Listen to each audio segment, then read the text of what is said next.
शुरू होने जा रहा है देश का सबसे बड़ा मुकदमा, आपकी अदालत, रजत शर्मा के साथ।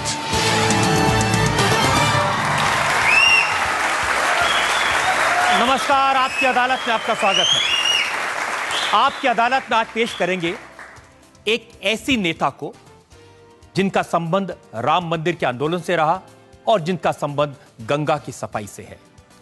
एक ऐसी नेता जो नरेंद्र मोदी की सरकार में मंत्री हैं, लेकिन जानी जाती हैं अपनी तेज तर्रार भाषा के लिए, अपने तर्कों के लिए। Please welcome Bharatiya Janata party के नेता, केंद्र सरकार में मंत्री उमा भारती।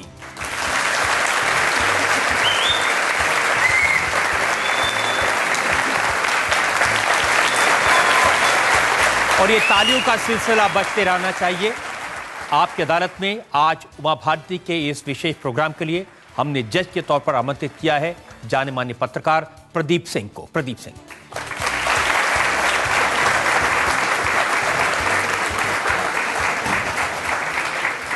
और इससे पहले कि हम आज का मुकदमा शुरू करें, आज के जज प्रदीप सिंह की इजाजत चाहेंगे आज की कार्रवाई शुरू करने के लिए। इजाजत है, अदालत की आज की कार्रवाई शुरू की जाए। और ये कार्रवाई शुरू हो, इल्जामात सवालात का सिलसिला शुरू हो, इससे पहले एक नजर उमा भारती के जीवन पर। बचपन में उमा भारती की पहचान बनी एक विलक्षण प्रतिभा वाली कथावाचक के रूप में। बहुत छोटी उम्र में उमा भारती अपने प्रवचनों की वजह से देश विदेश में मशहूर हो गई। उस समय बीजेपी की वरिष्ठ नेता राजमाता विजया राजे की नजर उमा भारती पर पड़ी और उन्होंने उमा भारती को बीजेपी में शामिल कर लिया। उमा भारती ने 25 साल की आयु में लोकसभा का चुनाव लड़ा। उमा भारती खजुराहो से 4 बार लोकसभा के लिए चुनी गई। उमा भारती को राजनीति में राष्ट्रीय पहचान मिली राम मंदिर आंदोलन में उनकी प्रखर भूमिका को लेकर। अटल बिहारी वाजपेयी ने अपनी सरकार में उमा भारती को कैबिनेट मिनिस्टर बनाया। 2003 में बीजेपी ने उमा भारती को मध्य प्रदेश का चीफ मिनिस्टर बनाया। फिर हुबली में तिरंगा लहराने के एक पुराने केस में उमा भारती का वारंट जारी हुआ और उन्होंने मुख्यमंत्री पद से इस्तीफा दे दिया। बीजेपी से नाराज होकर उमा भारती ने अपनी अलग पार्टी बनाई, लेकिन 6 साल बाद उमा भारती की बीजेपी में घर वापसी हुई। नई पारी में उन्होंने उत्तर प्रदेश में झांसी से लोकसभा का चुनाव जीता। अब उमा भारती मोदी सरकार में जल संसाधन, नदी विकास और गंगा सफाई की मंत्री है। तो आपकी अदालत में आज का मुकदमा शुरू करते हैं। आपकी अदालत में पहला इल्जाम उमा भारती पर। आपकी अदालत में उमा भारती पर इल्जाम है कि इन्होंने बाबरी मस्जिद का ढांचा गिराने की साजिश की। उमा जी, कुछ दिन पहले का सुप्रीम कोर्ट का जजमेंट मेरे पास में है। 25 साल पहले की घटना है। 6 दिसंबर 1992 को बाबरी मस्जिद का ढांचा गिराने की साजिश उमा भारती ने की थी। आपके ऊपर चार्जेस फ्रेम किए जाएंगे, आपके ऊपर मुकदमा चलाया जाएगा, 2 साल तक मुकदमा चलेगा। तो दुख है आपको इसका? जब ये घटना हुई तो मैं वहाँ मौजूद थी। ये आंदोलन शुरू हुआ है 1989 से। भारतीय जनता पार्टी इसमें शामिल हुई। अडवाणी जी ने रथ यात्रा निकाली मंदिर बनाने का संकल्प लेकर के। अडवाणी जी को बिहार में रोक लिया गया। हम सब ने आंदोलन में भागीदारी करी, तो हमने तो खुशी के साथ और गर्व के साथ भागीदारी करी है। दुख का तो सवाल ही नहीं उठता। हमारे लिए तो परमानंद का विषय है उसमें भागीदारी करना। अब इस बात की खुशी है कि आपके ऊपर आईपीसी की दफा 147 लगाई गई है, 153B लगाई गई है। ये जो धाराएं उन लोगों पर लगाई जाती हैं जो धर्म, भाषा, नस्ल वगैरह के आधार पर लोगों में नफरत फैलाने की कोशिश करते हैं। और अगर ये अपराध किसी धार्मिक स्थल पर किया जाए तो 5 साल तक की सजा हो सकती है। आप कह रहे हैं खुश हैं? सुप्रीम कोर्ट की जो 3 जजेस की बेंच है उसमें 3 जज जब बैठे तो एक बात पर तीनों का मत एक था कि बीच की जो जगह है वो रामलला की है। अब जो बात आ गई है कि जगह किसकी है और दूसरी बात आ गई है कि जो ढांचा गिरा वहाँ से, उसमें साजिश किसकी थी, ये बात साफ हो गई। हमारा आंदोलन सफल हो गया। इस आंदोलन की सफलता का इतना गौरव है, इतना मुझे आनंद है कि 5 साल तो क्या, मुझे 5000 साल भी जेल में रखेंगे तो मैं तैयार हूँ।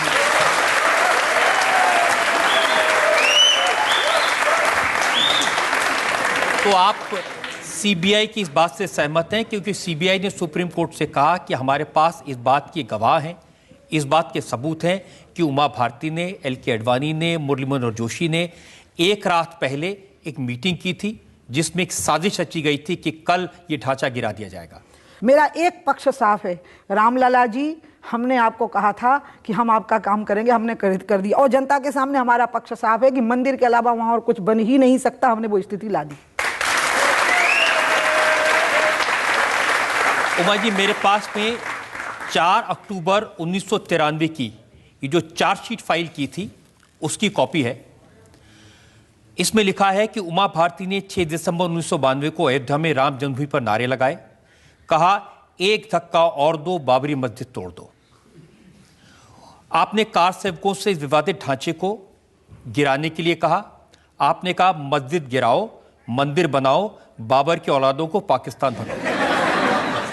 हम तो कब से नारा लगा रहे थे, रामलला हम आएंगे, मंदिर वहीं बनाएंगे। हम जय श्री राम कब से बोल रहे हैं। हम राम का नाम जन्म से लेकर मरण तक राम का नाम लेते हैं। अयोध्या में राम का नाम नहीं लेंगे तो किसका नाम लेंगे। हम जय श्री राम नहीं बोलेंगे, जन्म से लेकर मरण तक राम हमारे साथ जुड़े हुए। आंदोलन खुल्लम खुल्ला हुआ है, लाखों लोगों ने उसमें भागीदारी की है। महात्मा गांधी के मुंह से भी मरते समय राम का ही नाम निकला है। कोई गिर भी जाए तो हरे राम राम निकलता है। मुझे राम का नाम लेने पर गर्व है, मुझे हिंदू होने पर गर्व है, मुझे हिंदुस्तान।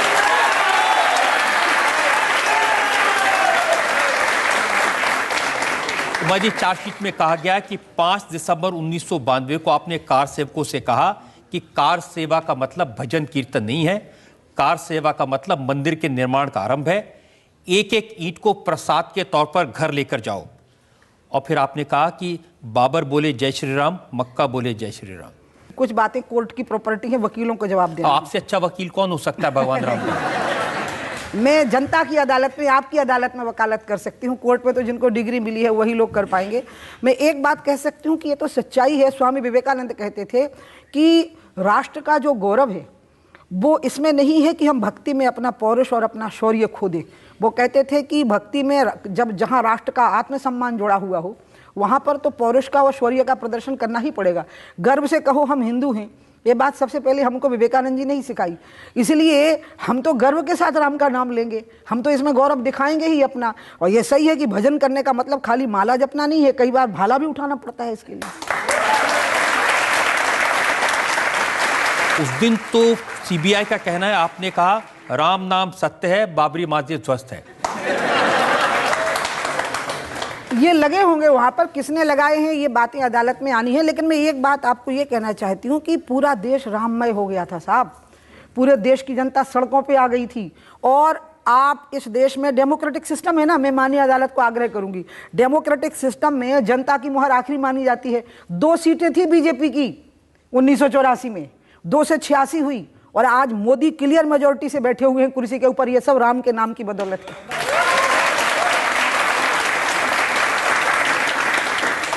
तो इसका मतलब ये लगाएं कि आपने तो साजिश की थी बाबरी का ढांचा गिराने की। साजिश तो उन चीजों की होती है जो अकेले में बंद कमरे में कोई चीज हो, जो लाखों लोगों के सामने खुल्लम खुल्ला सड़क पे वो आदमी खड़ा है सामने, अपना सिर ऊंचा उठाए गर्व के साथ के मंदिर बना के रहेंगे, उसमें काहे की साजिश है। ये जो 4 अक्टूबर 1993 की चार्जशीट है, इसमें सीबीआई ने जिक्र किया है कि सिलचर में 30 मार्च 1993 को उमा भारती ने कहा था बाबरी मस्जिद का डिमोलिशन एक प्री कंसीव्ड प्लान था, पहले से तैयारी थी। और आपने ही बाबरी मस्जिद को तोड़ने का सिग्नल दिया था कार सेवकों को। उसको दोबारा बजाना पड़ेगा, क्योंकि ये तो सही है ना कि वो प्री कंसीव्ड प्लान था। आप मुझे बताइए, बिना ढांचा गिरे मंदिर का निर्माण होना कैसे था? हाँ, लेकिन ढांचा गिराना कैसे है, ये एक प्री कंसीव्ड प्लान था। और वो ये था कि हिंदू और मुसलमानों में आप यकीन मानिए, आप याद करिए, आडवाणी जी भी ये बात कहते रहे, उन दोनों बस हमारे साथ एक बहुत बड़ा अन्याय होता था। दूरदर्शन सरकारी था, अखबार वामपंथियों के कब्जे में थे, उनको हिंदू होने पर शर्म आती थी, उन्हें राम का नाम लेने में शर्म आती थी, हमें वो गालियां देते थे क्योंकि हम हिंदू हैं और हम राम का नाम लेते हैं। और हमारे ही देश के वो लोग थे, वामपंथी थे, वो मुसलमान नहीं थे, वो वामपंथी थे जिनके बारे में मैं कह रही हूँ। वो अखबारों पर, इंटेलिजेंसिया पे, मीडिया पे, आर्ट और कल्चर पर कब्जा किए हुए थे। तो हम एक प्रस्ताव रख रहे थे शुरू से कि एक समझौता हो जाए, इस ढांचे को यहाँ से हटा दिया जाए और यहाँ भव्य मंदिर का निर्माण हो। ये कांग्रेसियों के मारे, वामपंथियों के मारे और समाजवादियों के मारे नहीं हो पाई। यही प्री कंसीव प्लान था जो मैं बोल रही थी। लेकिन मंदिर तो अभी तक नहीं बन पाए उमा जी। एक बार वहाँ रामलला विराजमान हो गए, पहले से थे। अब वहाँ पर जो पूरा मैटर है वो सब जुडिस हो गया। उसमें सबसे बड़ी घटना जो गौरव की हो गई है, मैं आपको बताऊं, मैं आपकी अदालत में, क्योंकि ये जो आपकी अदालत है ये जनता की अदालत का एक हिस्सा है, आप हमें जनता के सामने प्रस्तुत कर रहे हो। एक मामला सब जुडिस हो गया है, वो है कि ज़मीन किसकी है। कितनी अच्छी बात अदालत ने कही है कि ये तो वो नेचर का केस है कि आप बाहर बैठ के समझौता कर सकते हो, दोनों पक्ष बैठ सकते हैं, समझौता कर सकते हैं। हम कर सकते हैं इस बातचीत को मंदिर को बनाने के लिए, लेकिन जैसे ही हम करेंगे ये सारे लोग, अब मैं इसका, मुझे आपकी अदालत 1 मिनट की मोहलत देगी इस बात की स्पष्टीकरण को। आप याद करिए 6 दिसंबर को जब डेमोलिशन हुआ, 7 दिसंबर को देश में तनाव नहीं हुआ, दंगे 8 दिसंबर को शुरू हुए, भड़काए गए कम्युनिस्टों ने, अर्जुन सिंह जी वगैरह ने भोपाल में लोगों को भड़काया, काली पट्टियां बांध करके कम्युनिस्टों ने प्रदर्शन किए। जब 2010 को जब माननीय सुप्रीम कोर्ट की 3 जजेस की बेंच ने ये कहा कि बीच का डोम रामलला है, तो रविशंकर प्रसाद सामने आया प्रेस के सामने, वो उस समय हमारे वकील थे, आज वो मिनिस्टर हैं। उनने प्रेस के सामने उस विषय का प्रस्तुतिकरण क्या किया, वो आनंद से विभोर थे, लेकिन उन्होंने कहा कि उत्तेजना और तनाव नहीं, देशवासी इसको सम्मान के साथ स्वीकार करें। विषय ऐसा प्रस्तुत किया कि ना मुसलमान चिंता में पड़े और ना हिंदू ने कोई उत्सव मनाया, खुशी भर मनाई। ये विषय का प्रस्तुतिकरण है। इसलिए अगर हम पहल कर देंगे अभी बातचीत की, तो नीतीश कुमार को, ममता बनर्जी को, सोनिया गांधी को पूरा माहौल खराब कर देना है, मुलायम सिंह को, लालू यादव को। ये इसी के लिए बैठे हैं कि आग कब लगा दें, हम आग कब लगा दें, इसलिए हम नहीं। इसलिए मेरा कहना यह है, मेरा जनता की अदालत से और आप लोगों से भी मेरी रिक्वेस्ट ये है, उस फैसले के बाद हिंदू और मुसलमान में तनाव हो सकता था, नहीं हुआ। इसका मतलब 6 दिसंबर के बाद 8 दिसंबर को दंगे हुए, वो करवाए गए कांग्रेसियों के द्वारा, वामपंथियों। अब मेरा ये कहना है कि अब पहले ही वही शुरू करें, नहीं तो उन्हें माहौल खराब करना है। उमा जी, वो लोग तो ये कहते हैं कि मंदिर आपको कुछ बनाना नहीं है, आप कहते हैं मंदिर वहीं बनाएंगे लेकिन तारीख नहीं बताएंगे। जो बात माननीय सुप्रीम कोर्ट के पास में पहुंच गई, उसमें अगर हम तारीख बताएं तो वो तो खुद भी जानते हैं कि वो एक ऐसी बात कह रहे हैं जो गलत है, और वो खाली पब्लिक में पब्लिसिटी पाने के लिए, टीआरपी बढ़ा। अब बताइए टीवी पे पूछता कौन है, लालू को, सोनिया को, राहुल को?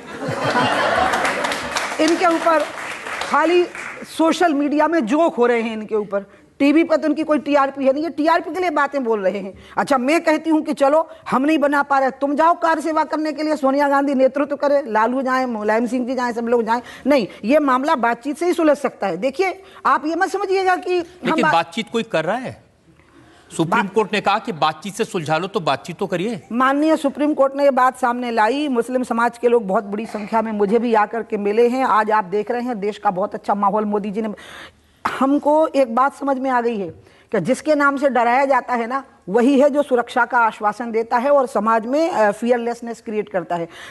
इस देश को किसके नाम से डराया जाता था? मोदी जी के नाम से। किसके नाम से डराया जाता था? भाजपा के नाम से। किसके नाम से डराया जाता था? मेरे जैसे लोगों के नाम से। आज मोदी जी देश के प्रधानमंत्री हैं और पूरी मुस्लिम औरतें उनको अपना भाई कह रही हैं। मैं खुद मुख्यमंत्री रही मध्य प्रदेश में, एक मुसलमान मध्य प्रदेश छोड़ के नहीं गया।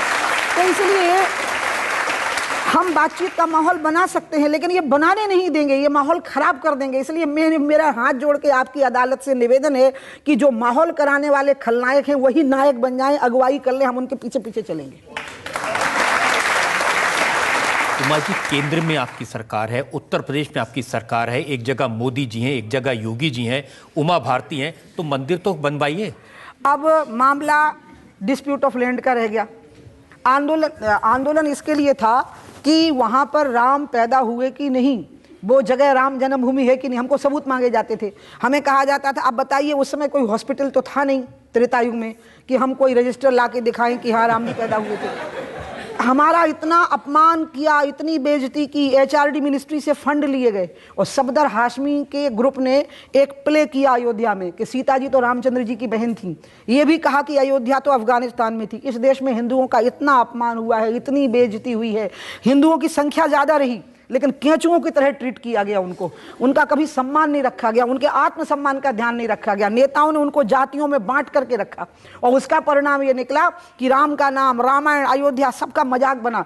पहली बार हुआ है जब देश एक हो गया है मोदी जी के साथ में। इसलिए आज की जो स्थिति है उसमें डिस्प्यूट ऑफ लैंड रह गया ना अब कोर्ट में। तो डिस्प्यूट ऑफ लैंड तो बातचीत से भी सुलझ सकता है, माननीय कोर्ट अपना ऑर्डर भी दे सकता है। रामलला जहां पैदा हुए थे वो जगह राम जन्मभूमि है, ये मोहर कोर्ट की लग गई। जो वेटिकन सिटी पे नहीं है, जो मक्का मदीना पे नहीं है, उस देश के कोर्ट की मोहर वो अयोध्या पे लग गई है कि ये रामलला की जगह है। जनता से लोग सवाल पूछना चाहते हैं।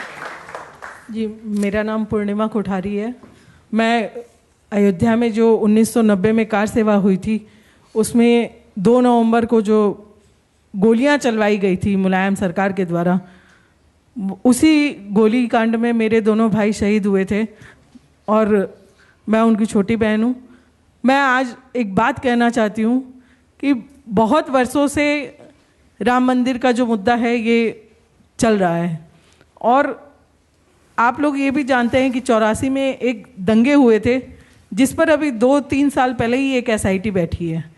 1990 की जो गोली कांड हुई थी, अभी उस समय के वर्तमान जो मुख्यमंत्री थे मुलायम सिंह जी, उन्होंने अपना वो अपराध स्वीकार किया है। मैं आज ये आपकी अदालत से पूछना चाहती हूँ कि उन पर कोई मुकदमा क्यों नहीं चलाया जा रहा है। हम आज भी 26 साल से हम न्याय की प्रतीक्षा में बैठे हैं और हमारे परिवार में माता पिता थे, मैं थी, माता पिता दोनों चले गए, मैं अभी हूँ और हम 26 साल से इस बात के इंतजार में हैं कि कब राम मंदिर बनेगा। अब उमा जी आपको दोनों बातों के जवाब देने हैं। पहली बात कि जिन लोगों ने गोली चलाई थी क्या उन पर मुकदमा चलेगा? मेरे को अभी ये इस पे मैं तुरंत जवाब नहीं दे पाऊंगी कि इसका लीगल एंगल क्या हो सकता है कि CBI का कोर्ट है, रायबरेली का कोर्ट है, माननीय सुप्रीम कोर्ट है। ये बात कहाँ जाएगी कि क्या एक ही पक्ष को अपराधी माना जाएगा जिनने बेकसूर लोगों पर गोलियां चला करके उनकी लाशें बिछा दी। वो एक लड़का 18 का, एक 20 का था, इसके भाई थे वो दोनों, और पूरी दुनिया को ये शहादत मालूम है। आज तक मुझे इस परिवार के चाचा का विलाप मेरे कानों में गूंजता है जब वो दोनों का संस्कार कर रहे थे अयोध्या में और चाचा इनके रो रहे थे बहुत। वो ऐसे लगता है जैसे कान में आज भी उनके रोने की आवाज़ आ रही है। तो इसलिए एक हिस्सा तो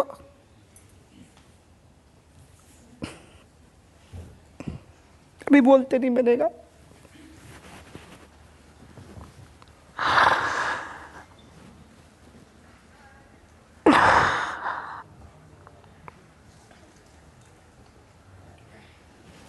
I'm so sorry.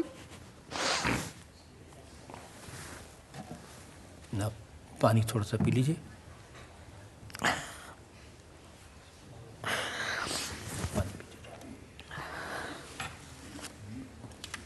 मैं समझ सकता हूँ कि भावनाएं उस समय जिन लोगों को आप जानती थी, साथ काम करते थे, उन लोगों पर गोली चली। अब वो इतने बेकसूर थे, वो ना तो पुलिस से भिड़ रहे थे, वो खाली गली में भाग रहे थे क्योंकि उसके 2 हिस्से थे। उस दिन कार सेवा को मैं लीड कर रही थी।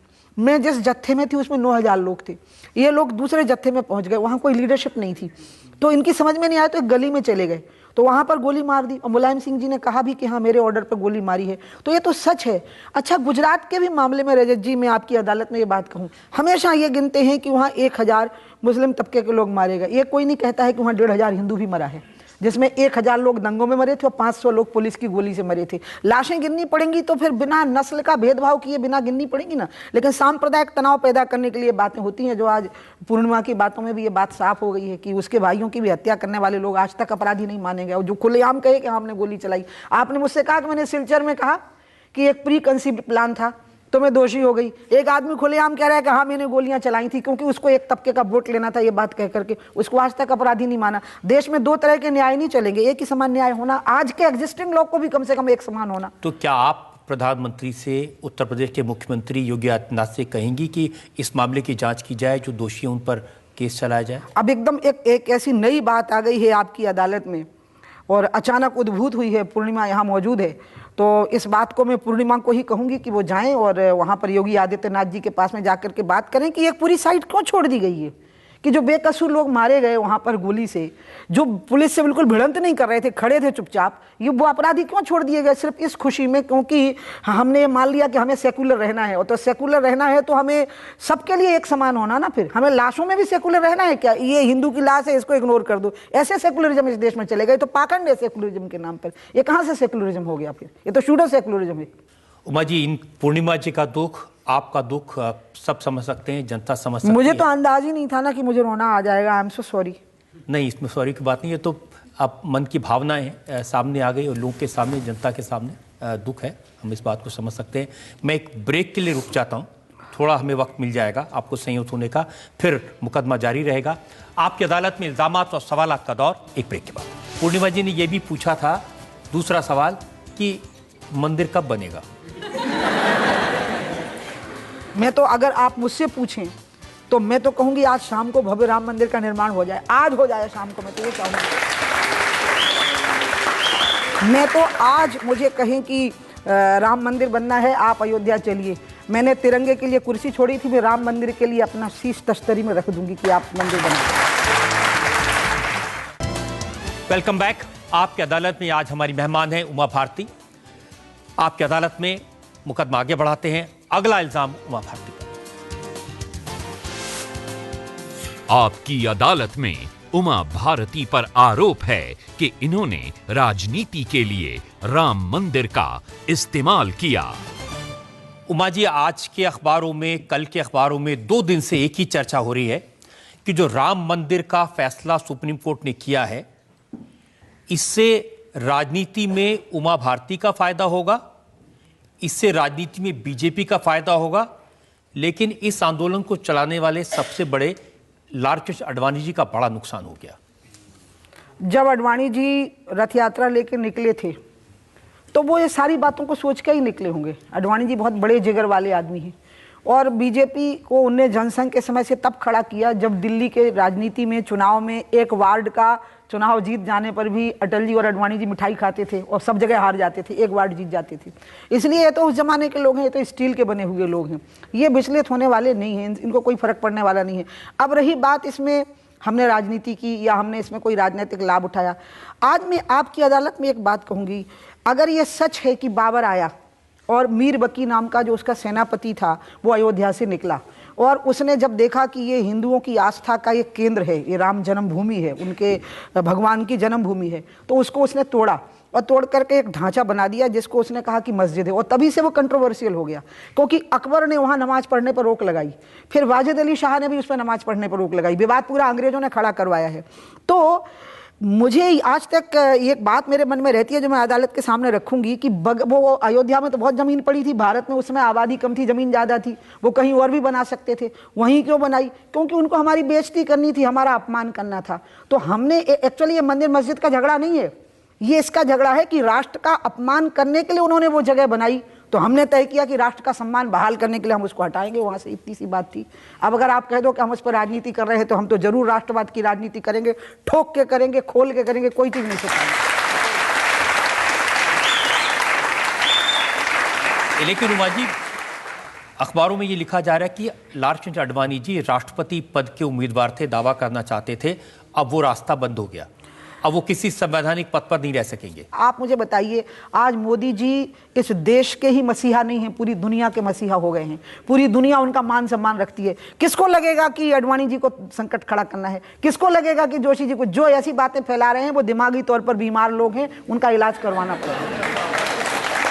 मैंने कल लालू को बोलते देखा, उनने, लालू जी ने कहा टीवी पर कि मोदी जी ने आडवाणी जी को राष्ट्रपति नहीं बनने देने के लिए किया। आप मुझे बताइए, मोदी जी के नाम पे पूरी दुनिया एक है, पूरा भारत एक है, इतना मजबूत और कद्दावर नेता भारत को कभी मिला नहीं। उनको क्या प्रॉब्लम होगी आडवाणी जी से? उनको क्या प्रॉब्लम होगी? तो विनय कटियार भी कह रहे हैं कि लालू जी कह रहे हैं उनकी बात में कुछ सच लगता है। अब विनय जी को आप बुला लीजिए ना आपकी अदालत में, आप बुला लीजिए। लेकिन ये तो सच है कि 2011 में जिस समय बीजेपी की सरकार नहीं थी, कांग्रेस की सरकार थी, जो चार्जशीट फाइल की थी सीबीआई, आज भी उसी बात पर कायम है। सीबीआई के अपने इन्वेस्टिगेशन के तरीके होते होंगे। सीबीआई हमारे देश की एक बहुत ही प्रतिष्ठावान इन्वेस्टिगेशन एजेंसी है। मैं उनका मोरल कभी डाउन करूंगी नहीं, क्योंकि हमारे देश की पुलिस भी कई बार लोग मानते हैं पक्षपात करती है, भेदभाव करती है। अब सीबीआई एक एजेंसी बची है जिसके बारे में लोग विश्वास के साथ कहते हैं, गाँव में भी कोई केस हो ना, घटना हो जाए, दीदी सीबीआई को दे दो तब निष्पक्ष हो पाएगा, ऐसा लोग मानते हैं। मैं विश्वास करती हूं कि सीबीआई असलम भूरे खां के द्वारा दिए गए, मतलब कहाँ मैं कई बार, मतलब मैं माननीय कोर्ट का बहुत सम्मान करती हूं, लेकिन असलम भूरे खां और मुरली मनोहर जोशी, असलम भूरे खां और अडवाणी, मेरा तो छोड़ दो, मैं तो एक सामान्य बीजेपी की कार्यकर्ता हूं। अब सीबीआई ने असलम भूरे खां को सीरियसली ले लिया है और इन्वेस्टिगेशन में उनको सबूत मिल गए हैं, वो कोर्ट में रखेंगे, हमारे वकील खड़े होंगे। मैं तो जनता की अदालत में खड़ी हूँ। मैं तो मेरा एक ही कहना है कि राम मंदिर बनाना अगर बगावत है तो हम भी बागी हैं, हमें फांसी चढ़ा दो, हमें क्या दिक्कत है यार। लेकिन जो लोग राजनीति की बात करते हैं वो कहते हैं कि अडवाणी जी रिटायर नहीं होना चाहते। अडवाणी जी खुद कहते हैं कि रिटायरमेंट की बात सुनकर के मुझे दुख होता है। तो अब ऐसे फैसले आएंगे तो रिटायर ही होना पड़ेगा। आप बहुत गलत कर रहे हैं। यहाँ भी कई लोग उस उम्र से के आसपास के, उतने तो नहीं, लेकिन हाँ बैठे होंगे। आदमी को क्यों रिटायर होना, आखिरी घड़ी तक काम, समाज के लिए काम करना, उसको उपयोगी रहना, जब तक कि वो अपनी आखिरी सांस ले उसको अपना कंट्रीब्यूशन करते ही रहना चाहिए। आदमी शिथिल होकर के पड़ा रहे और डिप्रेशन में रहे, टीवी देखे, खबरें पढ़े और काम ना करे, नहीं। अडवाणी जी भगवान करे 125 साल के हों, जुग जुग जिए, आनंद के साथ में रहे, लेकिन कोई षड्यंत्र नहीं है कि वो राष्ट्रपति ना बने, ऐसा कोई षड्यंत्र नहीं। और डॉक्टर जोशी वो वाइस प्रेसिडेंट बनना चाहते हैं। डॉक्टर जोशी जी के बारे में भी मैं यही बात कहूंगी, इतने पढ़े लिखे विद्वान व्यक्ति हैं वो। इन लोगों ने भारतीय जनता पार्टी को खड़ा किया है। उस जमाने में कोई हमारे को सुविधाएं नहीं थी, मोबाइल नहीं थे, मैं आपको बताऊं, गाड़ियों में एसी नहीं थे, तब इन लोगों ने बीजेपी खड़ी की है। हम तो आज जो कुछ इनकी बदौलत है, हम तो पके हुए आम का फल है, ये तो जड़ में रखे हुए लोग हैं, हम तो इनका वंदन करते हैं। इनके खिलाफ कोई मोदी जी क्यों साजिश करेंगे साहब? मोदी जी की पूरी दुनिया जय जयकार कर रही, शेर आदमी है, हुंकार भर रहा है, वो क्यों साजिश करेगा? उमा जी, केंद्र में आपकी शासन है, उत्तर प्रदेश में आपकी शासन है, और आप पूरे देश का भाजपा का एक पिलर कहलाते हैं।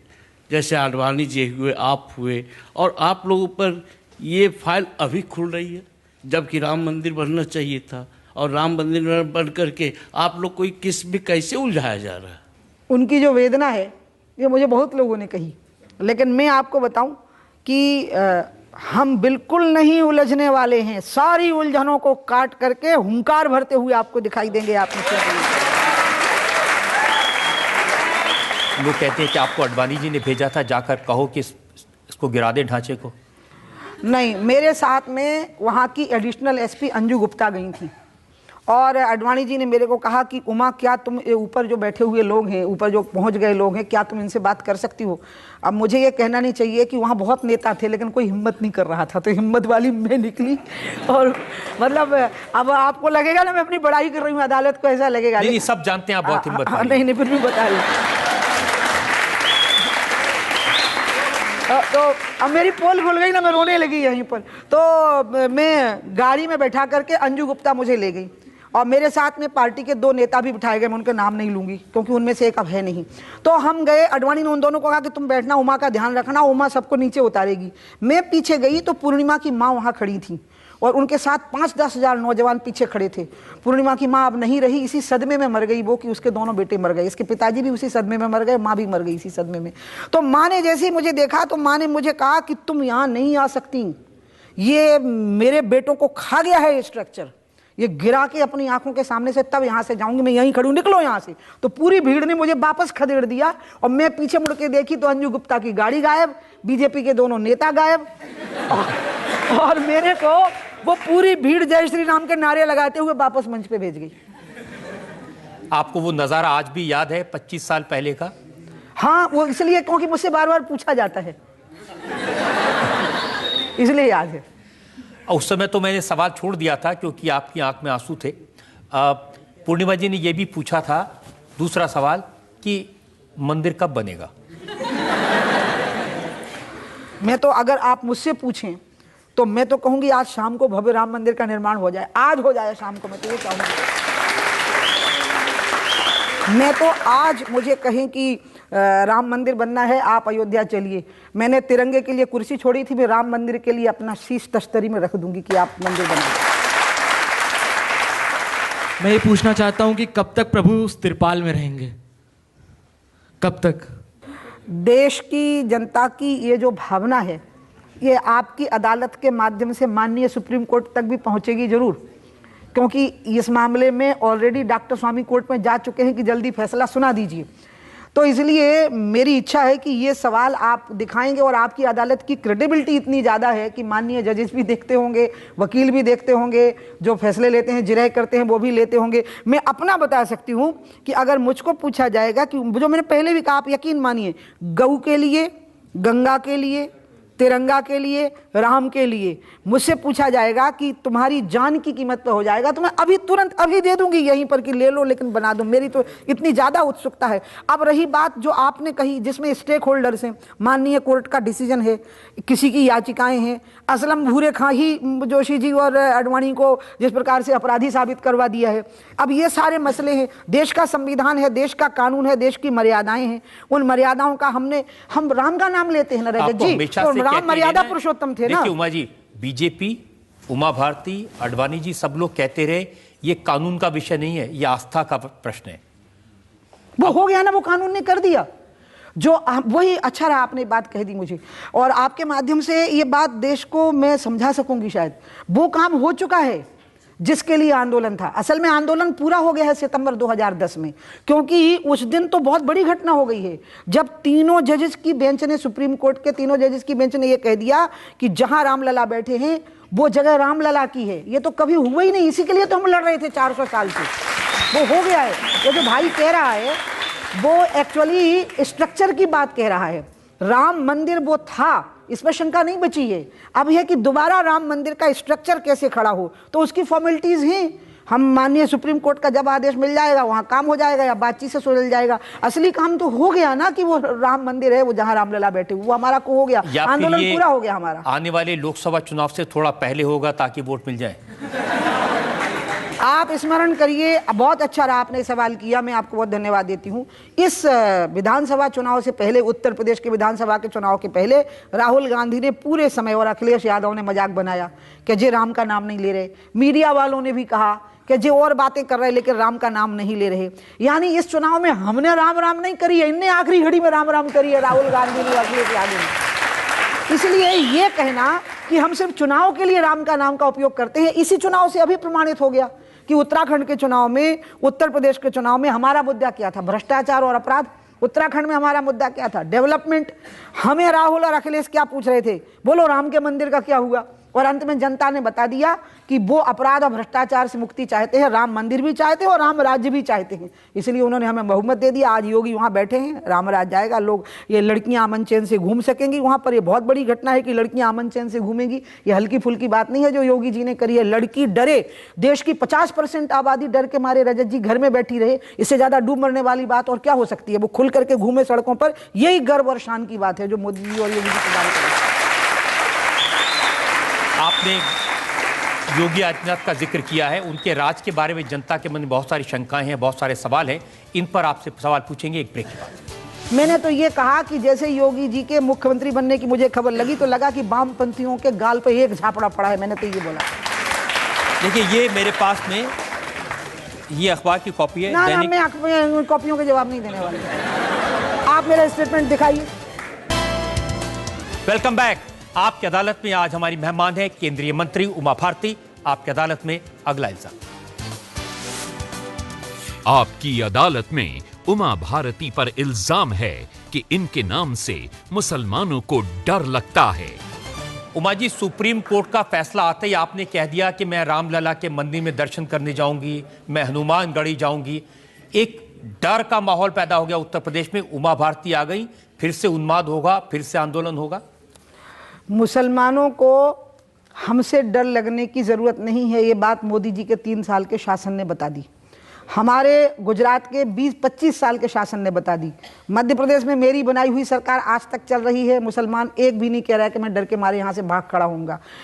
इस देश में धर्म के नाम पे विभाजन हुआ है, डराया गया है लोगों को, और वो विभाजन तब हुआ जब ना योगी जी पैदा हुए थे ना उमा भारती पैदा हुई थी। दोनों ही पैदा नहीं हुए थे, तब कांग्रेस के नेता थे जब धर्म के नाम पर विभाजन हुआ। मेरा जो जाने का मसला है वहाँ पर अयोध्या में, मैं वाकई जाना चाहती थी और मैं रामलला को धन्यवाद देना चाहती थी कि कम से कम मेरे माथे पे ये चंदन का टीका लग ही गया ना कि मैं आपके आंदोलन में भागीदार रही थी, कोर्ट ने मुहर लगा दी है। मैं बहुत खुश थी, तो मैं जाना चाहती थी। लेकिन मीडिया के लोगों ने जब मुझे कहा दीदी कब जा रही हो, कितने बजे जा रही हो, मेरे लिए मीडिया इवेंट थोड़ी ना है। मैं उन नेताओं में से थोड़ी हूँ जो ट्विटर, व्हाट्सएप और फेसबुक से नेता बने हो। मैं तो पसीना बहा करके नेता बनी हूँ। इसलिए मुझे लगा कि ये तो मीडिया का इवेंट हो जाएगा, तो मेरे को लगा कि मेरे को अभी नहीं जाना, अब 6-7 दिन के बाद जाऊंगी। मोदी जी से नहीं डरते, योगी जी से डरते हैं। शासक से अगर ना डरे जनता तो ये अच्छा कमेंट नहीं है।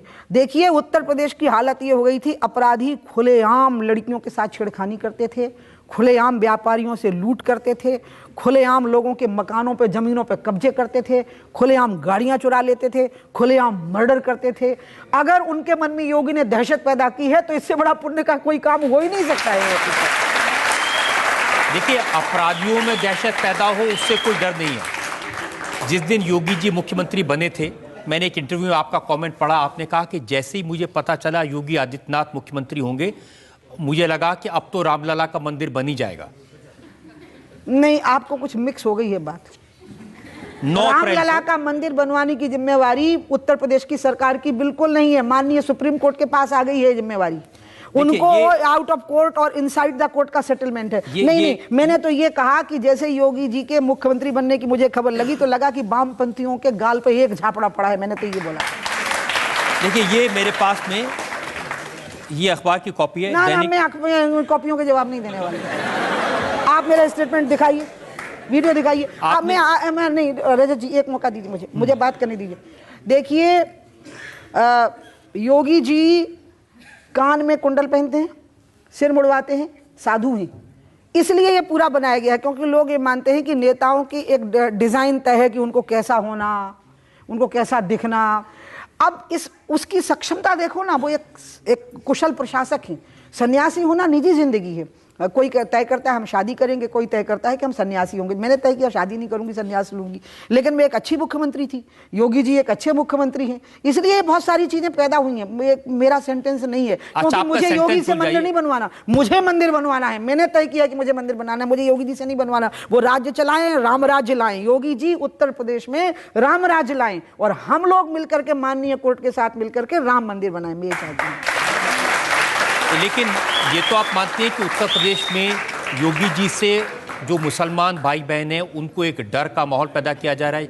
जिस अंदाज में उन्होंने स्लॉटर हाउसेस को बंद करवाया, 40 साल से जो बूचड़ खाने चल रहे थे उनको बंद करा दिया। आपको पता है, आप ये बात कह करके मुसलमानों पर एक आरोप लगा देते हैं कि मुसलमान चाहते हैं कि देश में अवैध उद्योग चलें।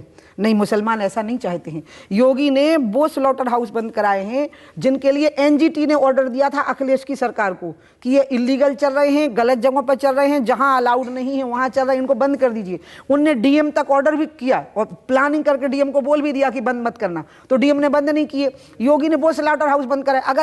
अगर हम ऐसा, आप नहीं, हम और आप कोई भी मिलकर अगर ये माहौल बनाएंगे कि मुसलमान चाहते हैं कि नियमों का उल्लंघन हो, मुसलमान चाहते हैं कि कानून का सम्मान ना हो, मुसलमान चाहते हैं कि संविधान का अपमान हो, इससे ज्यादा मुसलमानों को संकट में डालने वाली दूसरी बात नहीं हो सकती। योगी नहीं डालेगा मुसलमानों को संकट में, मोदी नहीं डालेंगे, मैं नहीं डालूंगी, ये वो लोग डालेंगे जो इन मामलों में उनका प्रोटेक्शन करते हैं। नहीं, मुसलमान कोई इलीगल एक्टिविटी नहीं करेगा। हर रोज मायावती भी, कांग्रेस के नेता भी, अखिलेश यादव भी ये कहते हैं कि गौरक्षकों ने अपने तेवर दिखाने शुरू कर दिए हैं और आजम खान ने तो अपनी गाय भी वापस कर दी डर के। आजम खां के बारे में मुझे ठीक से पता नहीं है, लेकिन मैं ये बात कह सकती हूँ कि जो माननीय प्रधानमंत्री जी ने कहा था वो सही था। बहुत सारे ऐसे लोग थे जिनको और कोई रोजगार नहीं था तो वो गौरक्षक हो गए और उसके नाम पे वो बहुत तरह तरह के गलत काम करने लगे और उसके लिए माननीय मोदी जी ने स्वयं भी कहा कि इस पर थोड़ी सावधानी बरतनी, गौ की सेवा करनी है, बाकी गौ की रक्षा का काम तो कानून होगा, सरकार होगी, वो लोग करेंगे। ये बात उन्होंने की और बिल्कुल ठीक से की है। लेकिन हाँ, आप देखते होंगे हर चुनाव से पहले ऐसा माहौल बना दिया जाता है और हर चुनाव में हम और ऊपर उभर करके आते हैं, क्योंकि जनता इन बातों का विश्वास करने के लिए तैयार नहीं होती। मैं आज भी एक बात आपकी अदालत में कहूंगी, जब आपने गौ का मसला उठाया, अरब देशों में जहां बलि की प्रथा थी इस्लाम के लिए, ईद वगैरह के समय पे, वहां तो गाय होती ही नहीं थी। इसलिए मुसलमान के लिए गाय की बलि चढ़ाना और गाय का मांस खाना ऐसा कुछ नहीं है। ये यहाँ हमारे देश में ऐसा माहौल बना दिया। अगर हिंदू का बच्चा गाय का दूध पी के मजबूत होगा तो मुसलमान का बच्चा बकरी का दूध पी के मजबूत नहीं होगा, उसको भी गाय का दूध चाहिए है। इसलिए मैं आपको ये कहना चाहती हूँ, आपकी अदालत में ये कहना चाहती हूँ कि अगर हिंदू धर्म के नाते से गाय को माँ कहता है तो मुसलमान भी दूध के नाते से गाय को माँ कहेगा, क्योंकि वो दूध पिलाने वाले को माँ मानता है मुसलमान, और उसका बहुत सम्मान करता है। उनके धर्म में लिखा है कि माँ जिसने आपको दूध पिलाया उसके कदमों में जन्नत है। इसलिए ये हिंदू और मुसलमान का डिवीजन इलीगल एक्टिविटीज़ में हमको नहीं करना। इलीगल एक्टिविटी हिंदू के लिए भी इलीगल है, मुसलमान के लिए भी इलीगल है। आपकी बातों से ऐसा लग रहा है जैसे बहुत सम्मान करती है भारतीय जनता पार्टी मुसलमानों का भी। निश्चित रूप से। एक आदमी को टिकट नहीं दिया, निश्चित रूप से। एक मुसलमान को टिकट नहीं दिया उत्तर प्रदेश में। अब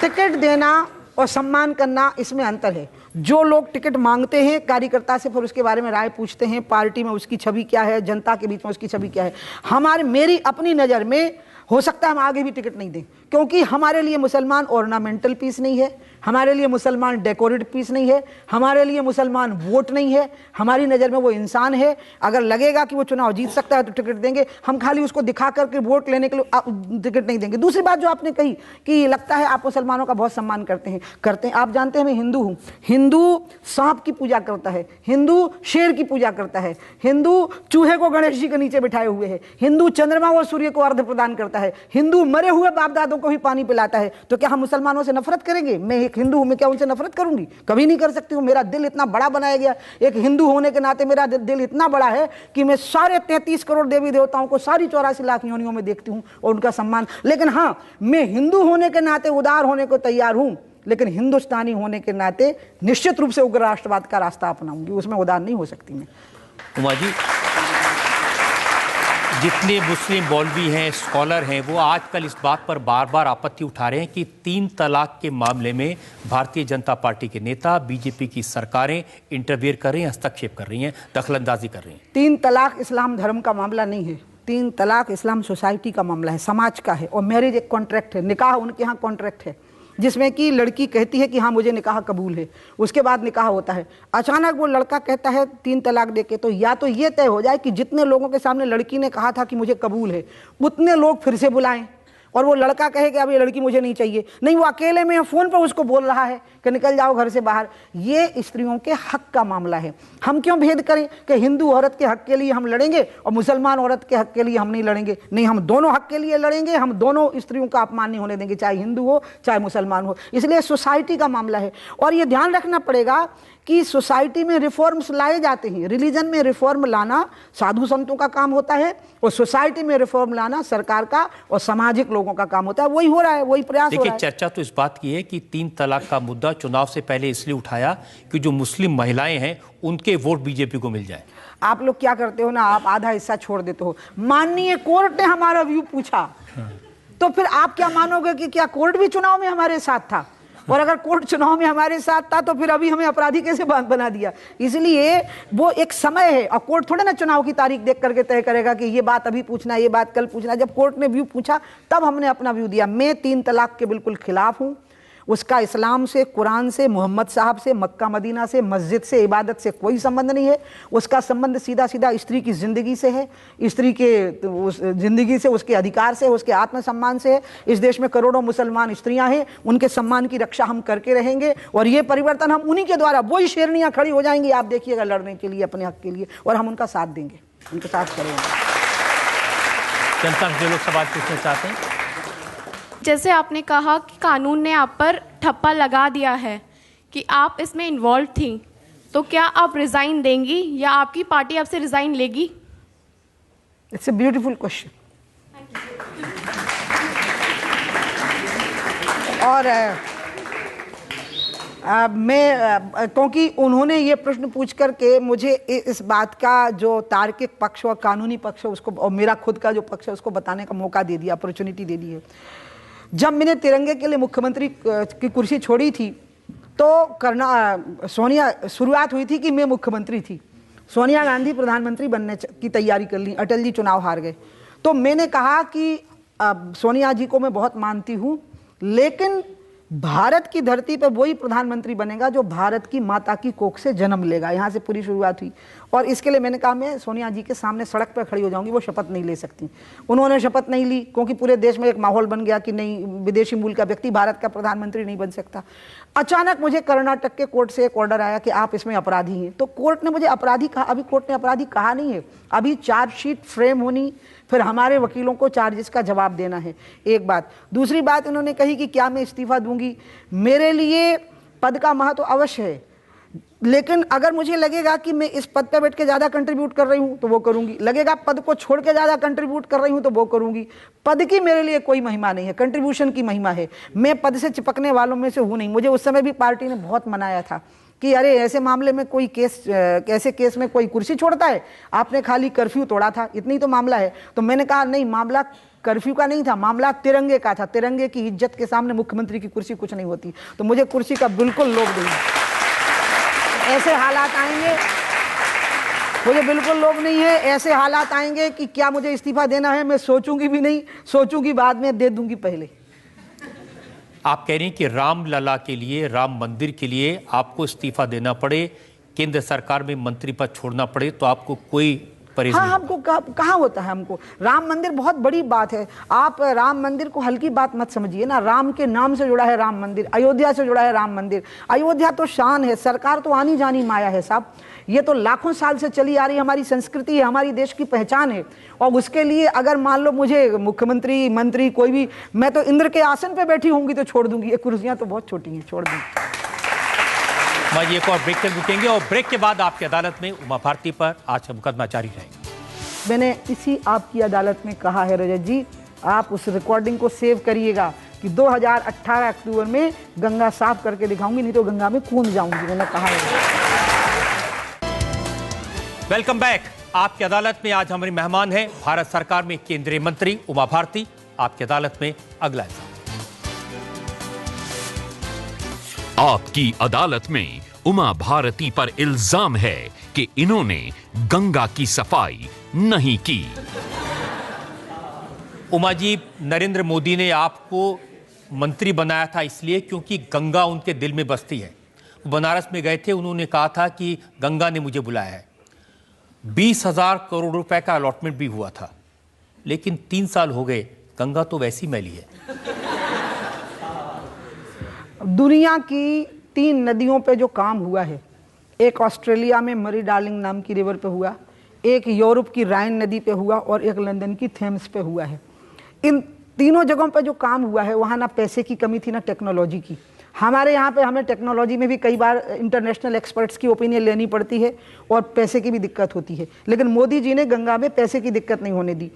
राइन को ठीक होने में 60 साल लगे, थेम्स को ठीक होने में 70 साल लगे।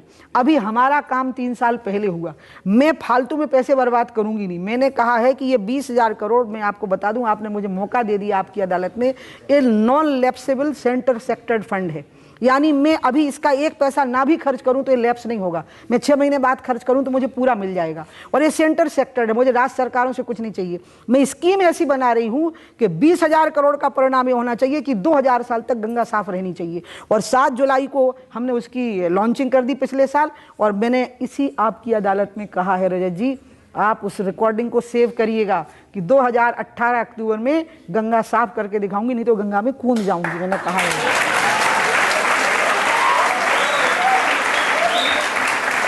लेकिन राहुल गांधी तो उसका बहुत मजाक उड़ाते हैं। राहुल गांधी कहते हैं गुजरात से आए हुए नरेंद्र मोदी गंगा मां के सपूत कैसे बन गए। मुझे राहुल पे इतनी दया आती है, मैं आपको बताऊं,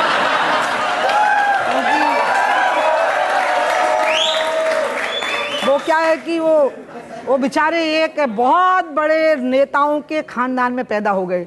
मोतीलाल नेहरू, जवाहरलाल नेहरू, इंदिरा गांधी, ये ऑर्डिनरी लोग नहीं थे।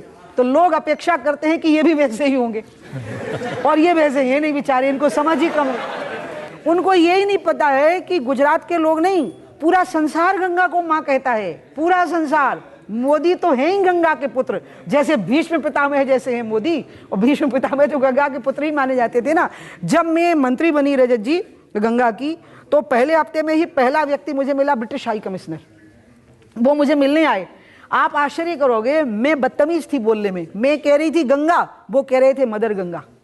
British high commissioner mother Ganga, French का कमिश्नर फ्रांस का मदर गंगा, ऑस्ट्रेलिया का मंत्री मदर गंगा, जर्मनी की बावेरिया की मेरी अपनी काउंटर पार्ट अभी भारत आई, वो मदर गंगा बोल रही थी और मुझे कह रही थी कि अरे उमा जी आप इतनी जल्दी क्यों कर रही हैं, हमें तो 50 साल लगे राइन को ठीक करने में। तो मैंने उनको, मुझसे कंसोलेशन मिला, मुझे उनसे रिलीफ मिला, लेकिन फिर भी मैंने उनको कहा कि 29 साल निकल गए, अब 21 साल बचे और मोदी जी तिगनी गति से काम करते, इसलिए हम 7 साल में कर देंगे, मैंने उनको ये कहा, और जिसमें 3 साल में हम पहला चरण कर देंगे। लेकिन बहुत सारे लोग जैसे गंगा महासभा के लोग हैं, उनका कहना है कि गंगा की हालत और दयनीय हो गई है, जो चमड़ा उद्योग की गंदगी उसमें गिरती है उस पर किसी तरह की कोई रोक नहीं लगी।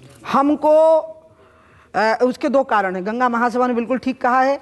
पहला कारण है कि ऊपर आपको पता होगा एनवायरनमेंट का एक रिपोर्ट आ रहा है कि ग्लेशियर पीछे खिसकने लगे हैं और ऊपर पहाड़ों पर बर्फ कम गिरने लगी है।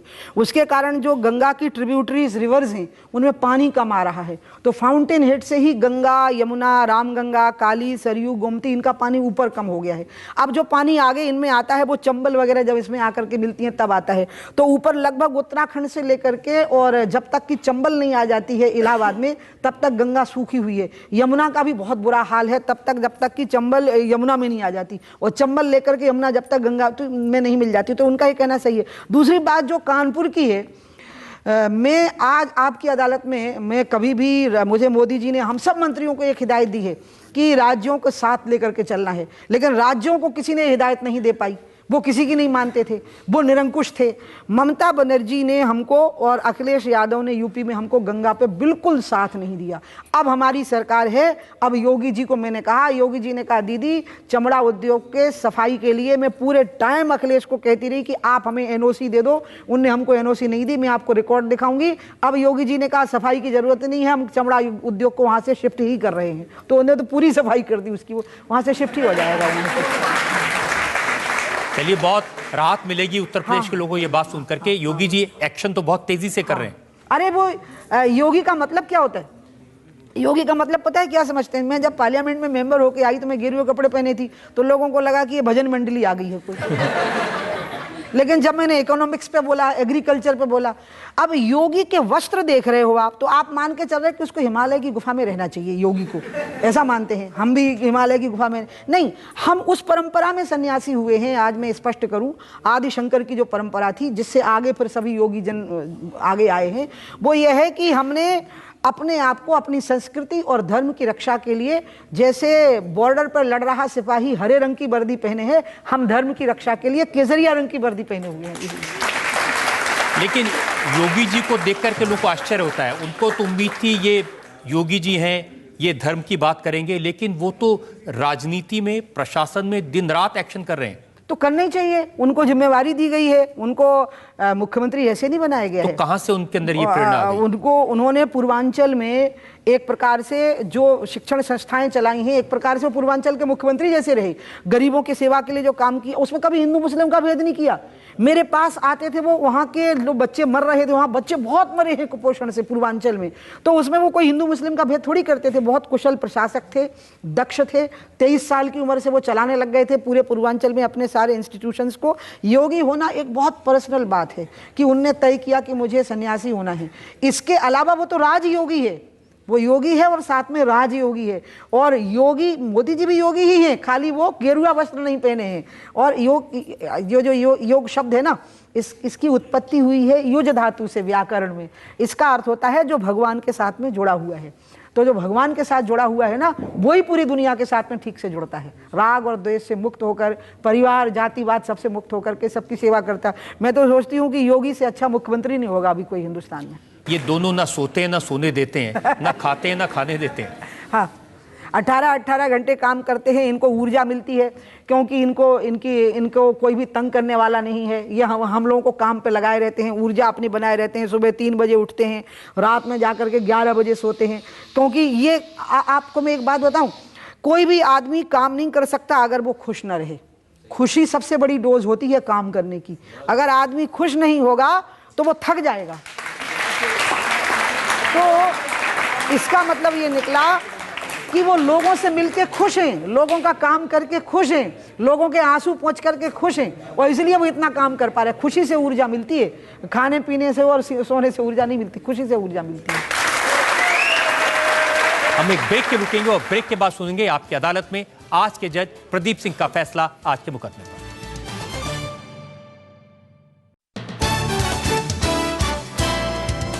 उमा जी, आपकी भावनाओं को हमने समझा, राम मंदिर पर आपकी भावनाएं, वहां जो लोग शहीद हुए उनको लेकर के आपकी भावनाएं, और ये बात सही है कि पहली बार आपकी आंख में आंसू देखे लोग तो आपको बिल्कुल लड़ने वाला, गुस्से वाला समझते हैं। मैं कभी भी पब्लिक में रोई नहीं हूँ। आज मेरे रंज का कारण ये बिल्कुल नहीं है कि मैं अयोध्या में उस समय जो थी, मैं आगे भी, आपको पता है, मैं अयोध्या के लिए बिल्कुल सामने खड़ी हूँ पूरी तरह से, पूरी ताकत से। मुझे रंज इसका है कि वहाँ पर बहुत बेकसूर लोग मरे थे, और वो रंज मेरे दिल से तब जाएगा जब मैं भव्य राम मंदिर के निर्माण के साथ, यहाँ वासुदेव हलवाई की बेटी भी आई है जिसके पिता को हाथ में केसरिया ध्वज लिए हुए मुलायम सिंह की पुलिस ने गोली मारी थी और वो सीधा नीचे गिरा था, बेकसूर निरीह आदमी नीचे गिरा था।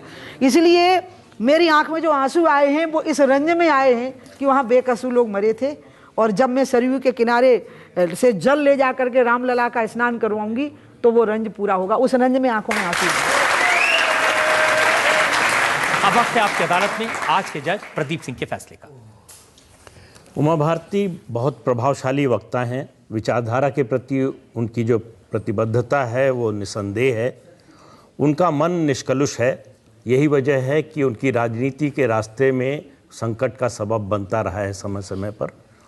राम मंदिर को लेकर लोगों की देश भर में भावना है, लेकिन राम मंदिर बनाने के जो वायदा है भारतीय जनता पार्टी का, उस पर लोगों को अब भरोसा नहीं रहा है। पिछले 25 सालों का जो घटनाक्रम है उससे लोगों को लगता है कि मंदिर के मुद्दे का भावनात्मक इस्तेमाल किया बीजेपी ने, वो 2 सीट से 282 पर पहुंची। तो ये लोग चाहते हैं कि राम मंदिर बने, लेकिन राम मंदिर बने वो एक सामाजिक समरसता की मिसाल बने, सामाजिक वैमनस्य का कारण न बने, ये सुनिश्चित करना आज की राज्य और केंद्र की सरकार और भारतीय जनता पार्टी की जिम्मेदारी है, जिसमें आंदोलन में शरीक होने के कारण उमा जी की भी ये जिम्मेदारी है। गंगा का जहाँ तक सवाल है, गंगा आस्था के अलावा पर्यावरण, आर्थिक विकास, सामुदायिक विकास से भी जुड़ा हुआ मुद्दा है। तो लोग ये चाहते हैं कि उमा भारती गंगा को अविरल और निर्मल करें, उसमें छलांग न लगाएं। ऐसी उनसे अपेक्षा नहीं की जाती। उनसे ये अपेक्षा है कि उन्होंने जो वायदा किया है, उनकी सरकार ने जो वायदा किया है, वो उसको पूरा करें। अदालत की कार्रवाई के दौरान उन पर जितने आरोप लगे उनका उन्होंने बड़ी बेबाकी से जवाब दिया है और हमेशा इस तरह से बोलती रही हैं। वो इस बात की परवाह नहीं करती कि उनके जवाब का असर उनकी राजनीति पर या किसी और पर क्या पड़ेगा। आज भी उन्होंने इसी तरह से जवाब दिए हैं। ये अदालत उनको सारे आरोपों से बरी करती है।